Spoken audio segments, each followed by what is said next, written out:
When people talk about controlling their mind, they usually imagine some kind of internal tug of war. Willpower versus weakness.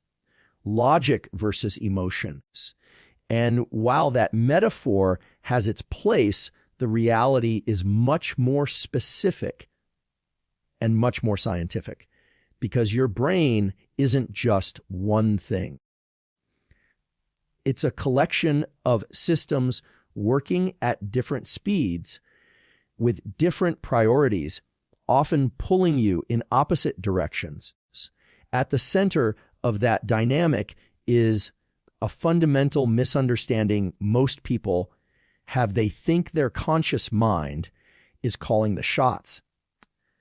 But in truth, over 90% of what you think, feel, and do is governed by subconscious processes, reflexive pathways that evolved to keep you alive before long you ever had a rational thoughts.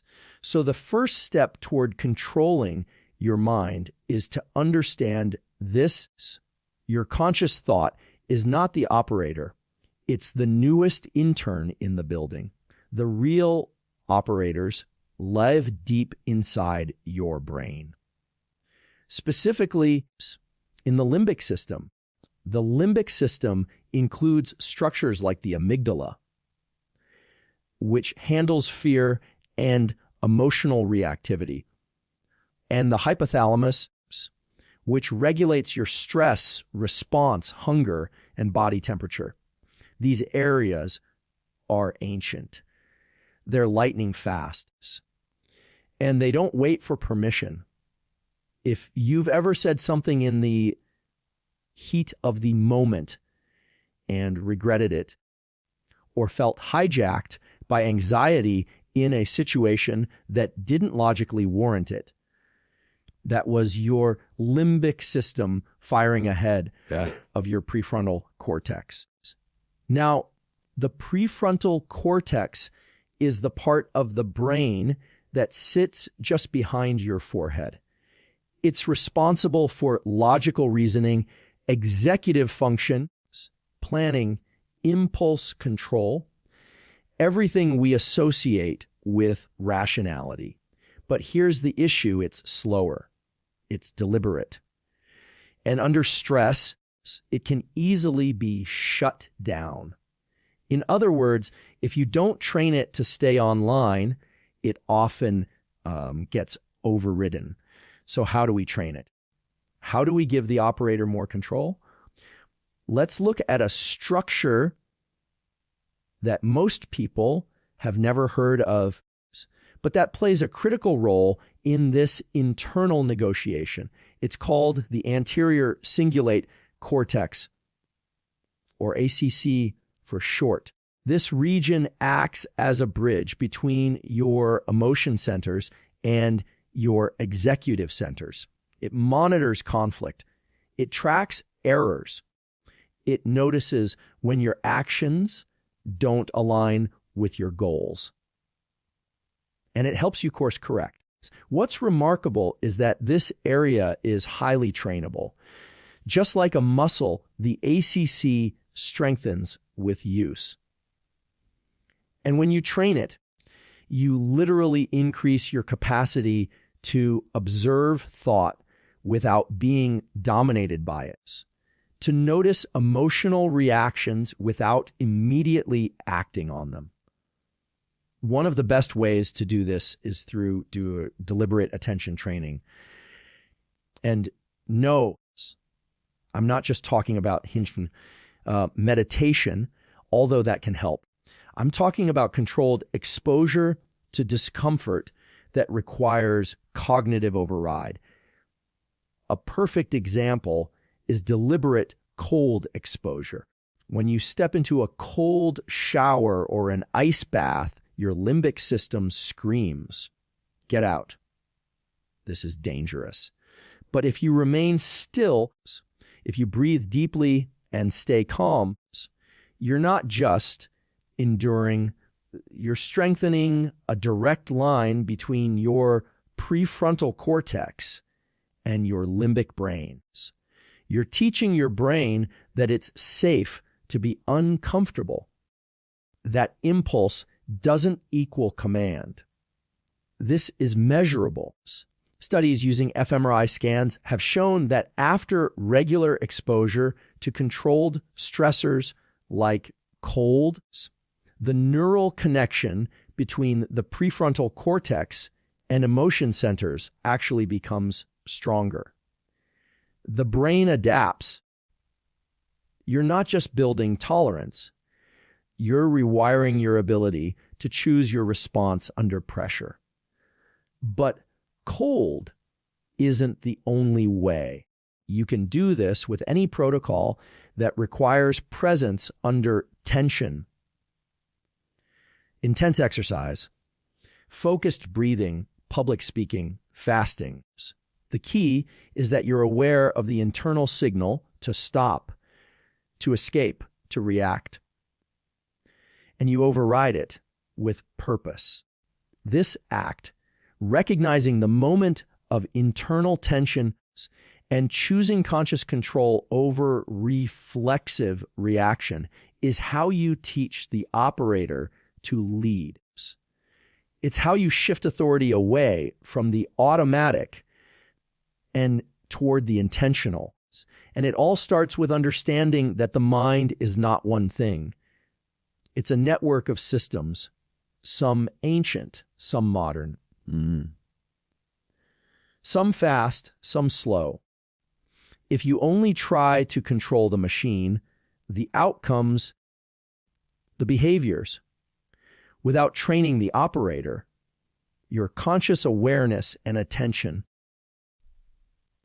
then you'll always be reacting. You'll always feel behind your own thoughts. But when you understand these neural dynamics, and more importantly, when you train the system that observes the system, you gain a kind of control that most people never touch. A control rooted not in effort or discipline alone, but in precision, in deliberate, targeted self-regulation that reshapes the way your brain interprets stress, emotion, and impulse. When people feel unmotivated, distracted, or emotionally stuck, they tend to think something is wrong with their mindset or their environment. But in neuroscience, we know the real driver behind these states is often far more chemical than people realize. At the core of how we experience energy, focus, drive, and even emotional resilience is one-word neurochemistry. And unless you understand how to work with your brain's chemicals, not against them, you will always be in conflict with your own biology. Now, let's break that down. The brain is not just an electrical organ. It's a chemical organ. It uses neurotransmitters to send signals between neurons. And the ratios and timing of these neurochemicals determine your mood, your focus, your motivation, your stress levels, everything. But we're not talking about randomly increasing dopamine or serotonin, like pushing buttons on a vending machine. This is about understanding when and how these chemicals are released and how you can intentionally guide that process with precision. Let's start with dopamine.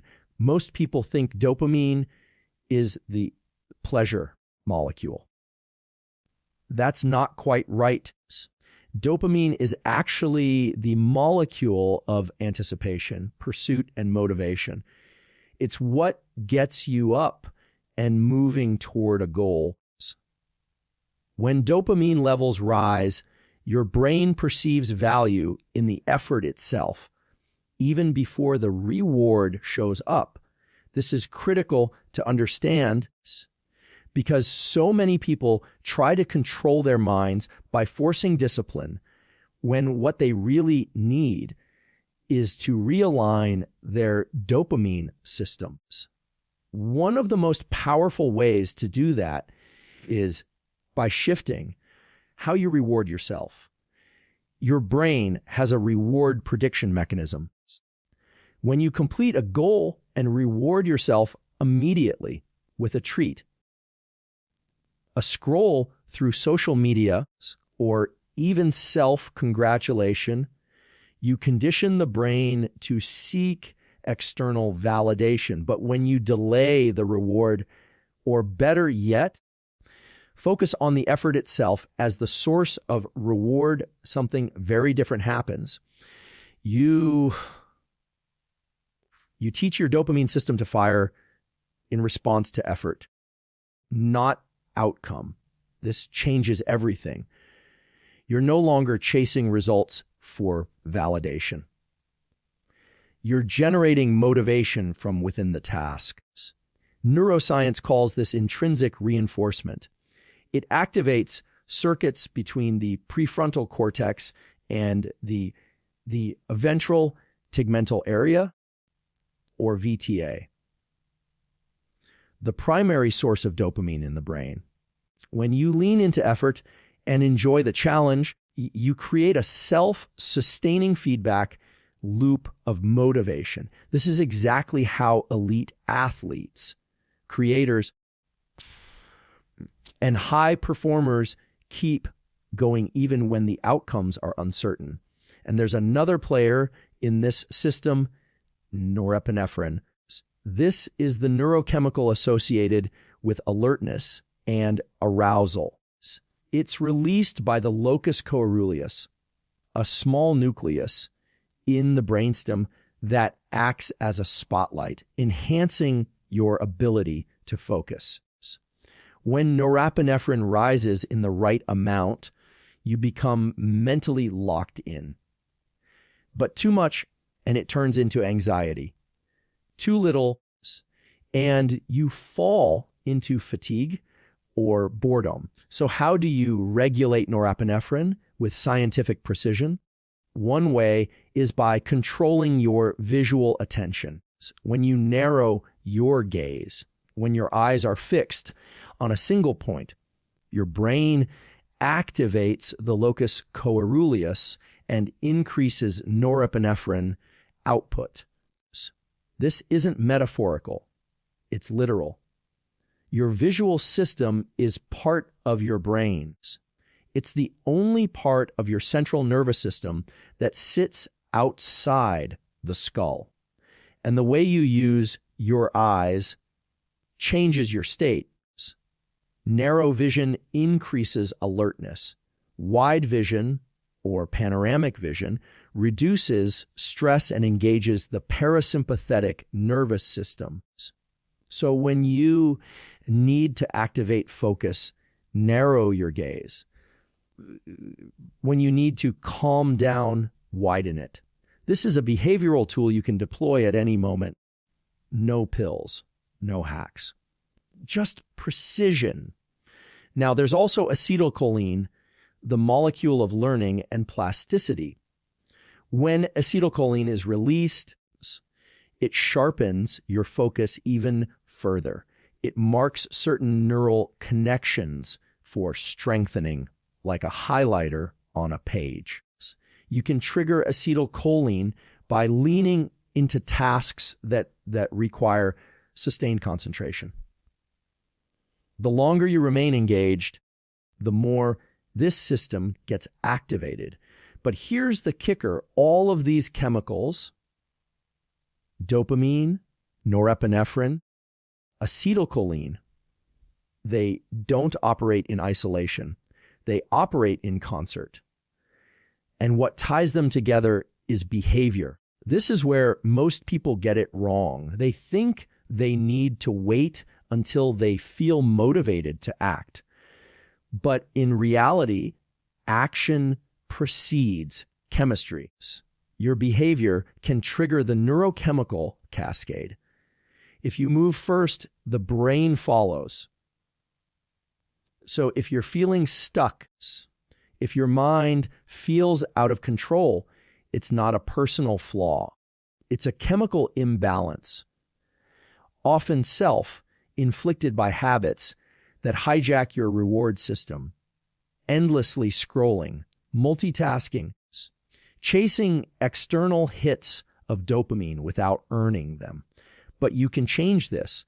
You can reset your baseline levels through simple science-based behaviors. Start by removing unearned dopamine. Get off the short-term reward loop. Then redirect that energy into effort. Use your visual system to guide your state. Recognize that your brain isn't resisting you. It's just following rules it was designed to follow. Your job is to learn those rules and then use them, not to manipulate, but to master. Because when you treat neurochemistry as your ally instead of a mystery, you're not just reacting to life anymore. You're steering it from the inside out. One of the most misunderstood truths about human performance, decision making, and mental clarity is this: if your internal state is out of control, your external actions will be reactive, scattered, and often misaligned with your goals. This isn't just philosophical, it's biological. The nervous system sets the tone for everything. And if you learn how to control it deliberately, with scientific precision, you can access levels of focus, calm, and power that most people never reach. Think about the last time you made a poor decision under stress. Maybe you spoke too quickly, or pulled back from an opportunity, or couldn't think clearly in a moment that required confidence. Most people attribute that to personality or emotion or even bad luck. But what was really happening was a dysregulation of the autonomic nervous system, the network that controls your heart rate, your breathing, your level of alertness, and ultimately your ability to think clearly under pressure. The autonomic nervous system has two main branches. One is the sympathetic nervous system. This is your body's accelerator. It activates fight or flight, increases alertness, mobilizes energy. The other is the parasympathetic nervous system. This is your brake. It slows you down, promotes digestion, relaxation, recovery. Both are essential, but most people live in a chronic state of low-grade sympathetic activation. They're always slightly stressed, slightly anxious, slightly on edge, even if there's no real threat present. And that background noise makes it incredibly hard to access deep focus, rational thinking, or emotional regulation. This is where state control becomes the superpower. Because when you can intentionally guide your nervous system into the right mode for the task ahead, whether that's high alert or deep calm, you unlock the full capacity of your brain and body. Let's break this down neurologically. Every time your heart beats, pressure sensors in the body send signals up through the vagus nerve into the brainstem. That's how your brain keeps track of your internal state. When your breathing is fast and shallow, when your heart rate is elevated, the brain interprets that as stress. And it starts shutting down long-range thinking in the prefrontal cortex. You go into survival mode, tunnel vision, reflex, habitual reactions. Now, in a real crisis, that's useful. But in most modern scenarios, public speaking, decision making, creative work, this actually limits performance. So the question is, how do you get your nervous system to work for you, not against you? How do you regulate your internal state before you act? One of the most reliable and immediate tools is something called the physiological sigh. It's a pattern of breathing where you take a deep inhale through the nose, followed by a second shorter inhale, also through the nose, and then a slow, controlled exhale through the mouth. This breathing pattern triggers a rapid shift in the autonomic balance, leaning you back toward parasympathetic activation. In simple terms, it calms you down almost instantly. This isn't new age. It's measurable. Research from our lab at Stanford and others has shown that just 1 to 3 of these sighs can significantly reduce physiological markers of stress, heart rate, cortisol levels, and even blood pressure. The effect is so reliable that elite military units use this exact method before entering high-stakes environments. It works because it tells the brain through the body that the threat is over or at least manageable. And this opens up access to higher cognitive functions. The moment your heart rate slows and your breathing deepens, blood flow returns to the prefrontal cortex. You can think more clearly. You can make nuanced decisions. You can choose your response instead of defaulting to a reaction. This is what high performers across every domain do. They regulate before they act. But breath control is just the starting point. Once you've shifted your internal state, you can begin layering in other protocols that increase control. One of the most powerful is deliberate mental framings.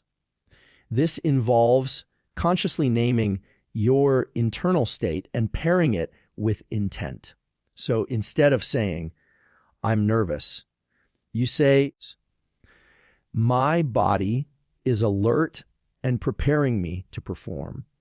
This isn't just positive thinking. It's reframing the physiological signals your body sends. And that reframe alters the way your brain interprets the situation. When you do this repeatedly, you're engaging circuits in the insular cortex and anterior cingulate, areas involved in interoception, which is your brain's ability to sense what's happening inside the body. The more accurately you can read your internal state, the more precisely you can regulate it. And that, over time, builds true self-mastery. You can also leverage posture. Standing upright, shoulders back, chest open. This changes your respiratory pattern, which feeds back into your brain through the same vagus nerve. The loop is constant. What the body does, the brain notices. And what the brain notices, it adjusts for. So if you begin by shifting the body, even subtly, the mind follows. All of this points to one fundamental principle. You must intervene at the level of physiology before expecting to control behavior or thought. So trying to make a rational decision while your nervous system is in chaos is like trying to operate a computer during a power surge. It doesn't matter how intelligent you are. If the system isn't stable, the performance will be poor. This is what most people never learn. They chase better thinking, more focus, or emotional discipline without addressing the platform. All of those things run on the state. And state is trainable. It's accessible, it's controllable through breath, through body, through awareness, and through deliberate behavioral tools grounded in real neuroscience. When we talk about controlling the mind, it's easy to fall into vague advice or abstract concepts. But neuroscience offers us something more powerful: precision. Real tools grounded in measurable biology that allow you to shift from being ruled by thought, impulse, and emotion to becoming the operator of your own internal systems.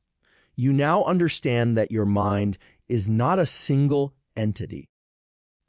It's a network: logic, emotion, impulse, focus, all competing for dominance.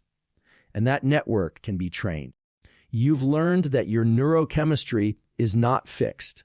Motivation, drive, and attention are chemical signals that respond to how you move, where you place your focus, and how you engage with effort.